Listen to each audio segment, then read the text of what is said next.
à la surprise générale, il a été relayé dans la presse que Son Excellence, Monsieur le Président de la République, a bloqué les indemnités de Maître Moussa Diop. Je vais très largement m'arrêter sur ce sujet.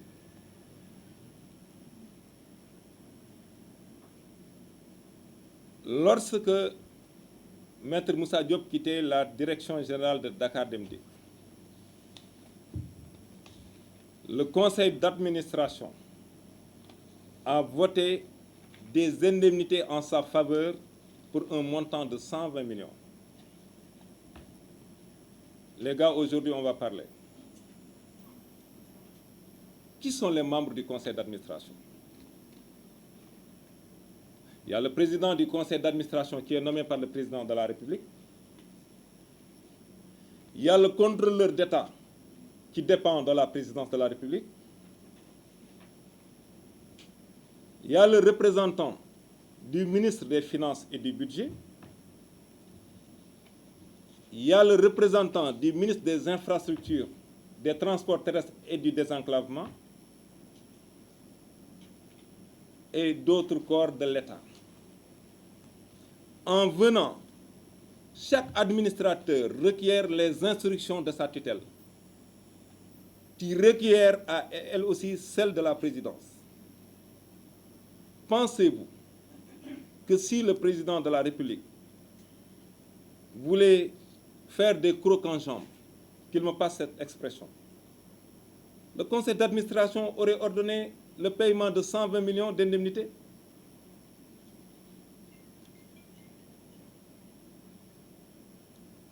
Je voudrais rappeler à Maître Moussa Diop que c'est un homme de droit. Je voudrais lui rappeler qu'il a occupé une fonction stratégique de directeur général de Dakar Dem Dikk et qu'un homme d'État a une posture à adopter. Son discours doit toujours être empreint de vérité. Lui et moi, à titre personnel, avons toujours gardé de bonnes relations. Mais je ne pensais pas qu'il pouvait descendre aussi bas, vous m'excusez, en racontant des contre-vérités. Je suis désolé de le dire, il raconte des contre-vérités et tente de manipuler l'opinion. Je vous dirai pourquoi. Lorsque le conseil d'administration a voté cette indemnité en présence du secrétaire général qui est parti parce qu'il a perdu un proche, Maître Moussa Diop a sollicité que je l'aide à rentrer dans ses fonds. Alors je disais tout à l'heure que le salaire d'un directeur général d'une structure telle Dakar Dem Dikk, c'est 5 millions. Ce n'est plus un secret. D'accord? Je lui ai payé, et je précise que je n'ai pas encore fait 4 mois de service. Je lui ai payé 6 mois de... C'est l'équivalent de 6 mois de salaire. 30 millions de francs CFA. Les preuves sont là. Sur 120 millions.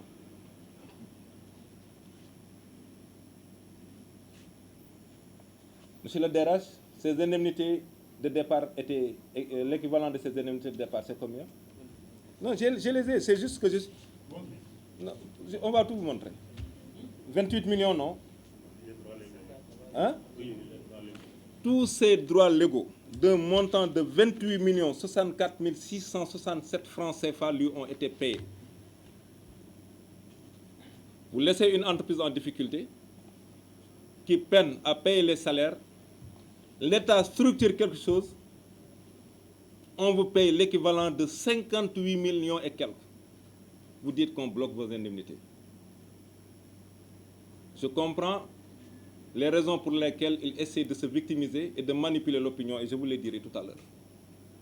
Parce que j'ai décidé désormais de lui apporter la réplique sur beaucoup de choses. Fût-il que je n'aurai pas le temps de faire des va-et-vient sur les plateaux, je vais le laisser parler pendant 6 mois. Je reviendrai avec des arguments, des preuves.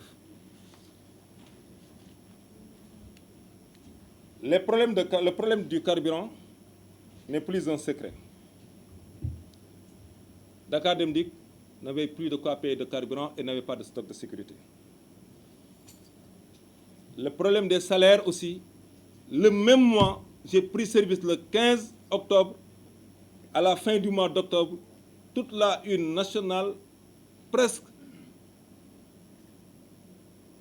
Dakar Dem Dikk, les carburants, le carburant, Dakar Dem Dikk, les salaires.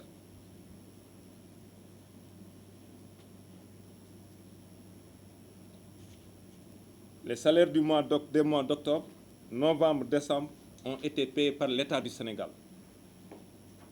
Et lui-même a été pris en charge. Malgré le fait que tous les exercices qu'il a menés à la tête de Dakar Dem Dikk sont négatifs. C'est de ce bilan dont il se réjouit. En 2020 même, les pertes atteindront 40 milliards. Et avec Total, la ligne rouge d'1 milliard était atteinte. C'est le président de la République qui a aidé Dakar Dem Dikk. Malgré le contexte très difficile de l'économie mondiale, malgré le coût, je parle de coût COUP, de la pandémie, le choc, l'État a voulu quand même conserver et encourager les braves agents de Dakar Dem Dikk en s'engageant sur un protocole pour payer cette créance et en payant les salaires. Et Dakar Dem Dikk, depuis son existence, n'a jamais consolidé un stock de sécurité. Lorsque j'en ai référé à qui de droit, j'ai été accompagné dans cette mesure pour qu'on puisse continuer à assurer le service public. Les pièces de rechange,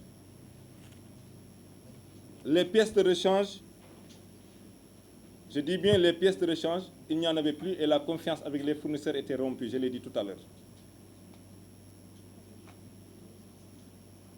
J'ai été très déçu par Moussa Diop. Parce que Dakar Dem Dikk a fait des concessions. Je n'aime pas les attaques personnelles. Nous sommes dans un pays civilisé avec des valeurs fortes. Nous ne devons même pas avoir le temps de l'adversité. Mais aussi nous avons un devoir de vérité. C'est trop facile de se recroqueviller dans son salon ou d'aller sur les plateaux à raconter des choses qui n'existent pas. Moi, je suis un magistrat. Et partout, et quoi que je fasse, il y a des lignes rouges à ne pas franchir. En tout cas, tout acte que j'aurai à poser aura une base légale. Moussa Diop est parti avec le véhicule de Dakar Dem Dikk. Il avait un car-plan. Aujourd'hui, il reste de voir des choses dans le cadre de ce car-plan. Et il dit qu'on le bloque, qu'on le combat, qu'on le victimise. Je vous dirai tout à l'heure la raison pour laquelle il s'est énervé. Et ce n'est pas ça qui va m'arrêter. Je vous la dirai tout à l'heure.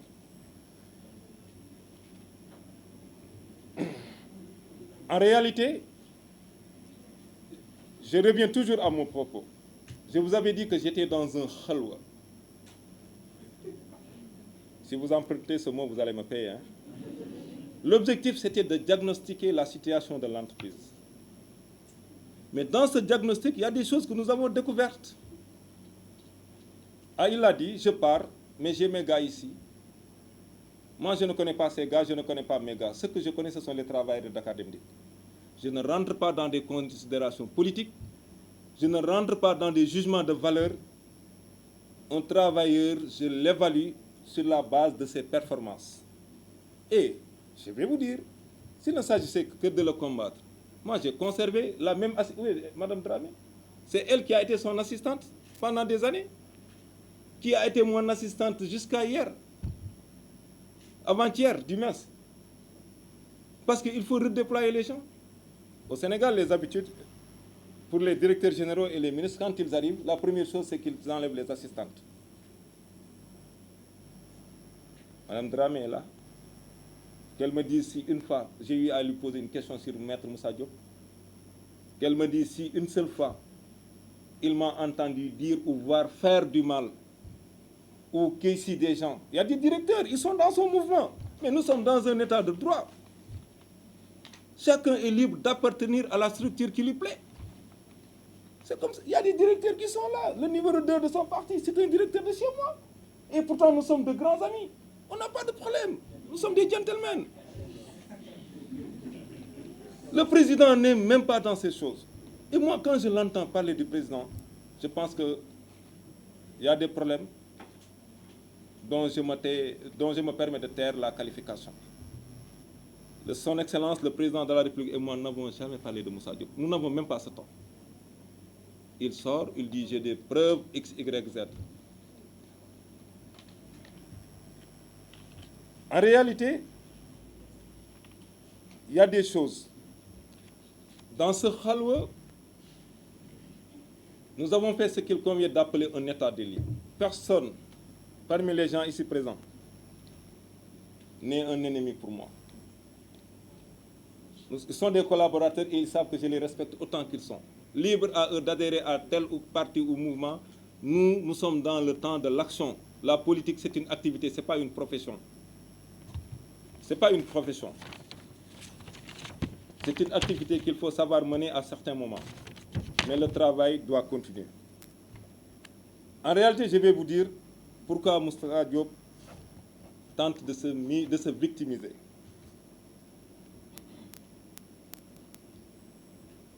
J'ai instruit un audit physique du personnel par note numéro 22 en date du 27 novembre 2020. Je m'explique. Et la directrice de l'audit interne, Mme Faye, j'ai instruit à ce que le personnel de Dakar Dem Dikk soit audité avec l'accompagnement de la com, que tous les agents de Dakar Dem Dikk se manifestent, qu'on sache qui est qui, quel est son matricule, où est-ce qu'il travaille,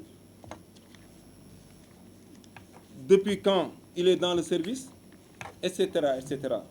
Mes chers amis, tenez-vous bien. Et lorsque nous avons fait cet audit, nous avons découvert, et c'est une présomption, je pèse mes mots, qu'il y a plus de 200 agents fictifs à Dakar Dem Dikk. En tout cas, ils ne se sont pas présentés à l'audit. Et qu'est-ce que j'ai fait? J'ai demandé tout simplement à ce que les salaires de ces agents soient suspendus.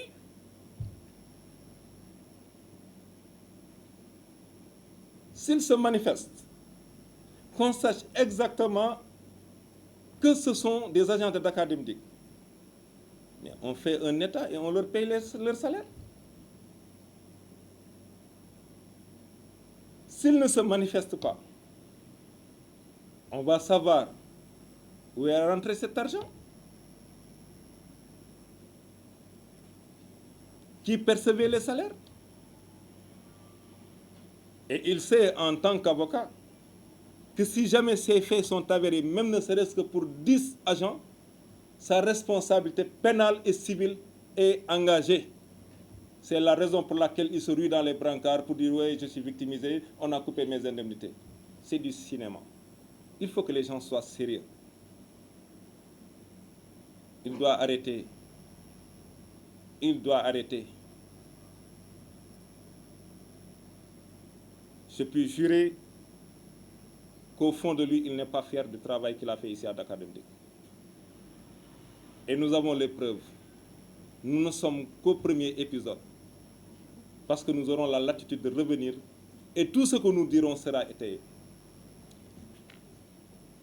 J'ai parlé tout à l'heure de ces cadres qui sont restés dans le management, de son assistante. Il n'y a pas de problème, nous on travaille. Et il se dit partout, moi je suis clean, je me reproche rien, mais il y a des règles, il y a la décence. Les 2 plus grands restaurants que Dakar Dem Dikk a, les 2 plus restaurants dont dispose d'Académique étaient gérés par ses épouses. C'est moi qui le dis, Omar Boun Khattab Silla. Et j'ai les preuves. Et pourtant, on ne s'est même pas arrêté. Ce n'est pas un détail. Pour qui c'est les règles qui doivent ceindre l'organisation de l'entreprise. L'autre chose qui l'a peut-être heurté, j'ai licencié son épouse.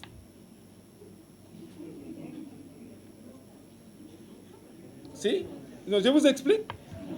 Parce qu'elle bénéficie... Non, attendez, je vais vous dire. Il faut qu'on soit quand même... Être là à se dire, je suis un saint, moi on ne me reproche rien. Je lui conseille de garder le silence. Plutôt que de dire des choses qui ne sont pas avérées. De se victimiser et de tenter de manipuler l'opinion. On en arrivera aux questions. Je vous dirai moi-même. La dame en question était en disponibilité.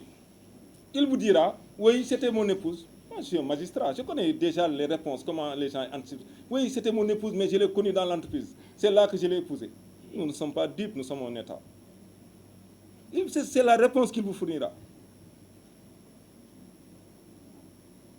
Son épouse était dans l'entreprise. Autre chose, il avait fait bénéficier d'une disponibilité. Pendant que les gens étaient là à travailler, la dame était dans autre chose. Et la disponibilité a été renouvelée et elle devait prendre fin au mois d'octobre. Et la dame ne s'est pas présentée. Qu'est-ce que la loi dit sur ce point? C'est un abandon de poste. Depuis octobre. Et ce n'est pas seulement la dame qui a été licenciée. Il y a eu d'autres licenciements. Tous les intouchables qui ne travaillaient pas ou qui se sont prévalus d'une certaine situation. Moi, je les ai licenciés sans haine, sans rancune, objectivement. Ils sont au nombre de combien? Je pense qu'avant-hier, il y en a eu 6 ou 7. 7 que j'ai licenciés. Vous pensez que les gens seront au soleil là, en train de conduire les bus, de prendre des risques, d'être dans les ateliers à faire du 3x8. Vous restez là-bas et vous dites que oui, je suis un agent académique. Vous venez au travail ou bien on vous enlève, c'est tout.